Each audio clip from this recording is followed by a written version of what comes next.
এটা হচ্ছে খাসির মাংস আলুর ঝোল, আর এটা বানানোর কথা সহজ, চলো তোমাদের সাথে রেসিপিটা শেয়ার করছি।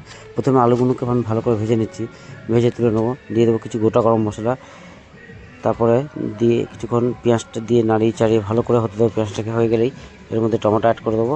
টমেটো অ্যাড করে হয়ে গেলেই হলুদ, লঙ্কা, জিরে, ধনে আর পাউডার দুধকে গরম জলে ডুবিয়ে রাখবো কিছুক্ষণ। এবার দিয়ে দিচ্ছি আদা রসুনটাকে। এবার আদা রসুনটাকে ভালো করে কষিয়ে নেবো।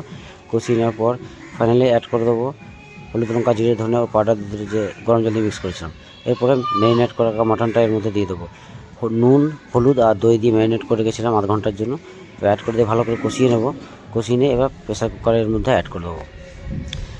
দিয়ে দেবো আলুগুলোকে দিয়ে 6টা মতো সিটি মেরে দেবো পরিমাণ মতো জল দিয়ে। তাহলে আমার খাসির মাংস আলুর ঝোল রেডি হয়ে যাবে। ফাইনালি নামিয়ে নিয়েছি এবং জায়গায় শিফট করে দিয়েছি কড়াই, এবং দেখলাম নুনটা চেক করে ফাইনালি নুনটা দিয়ে এবার এটাকে রেডি করলাম। ফাইনালি আমার খাসির মাংস আলুর ঝোল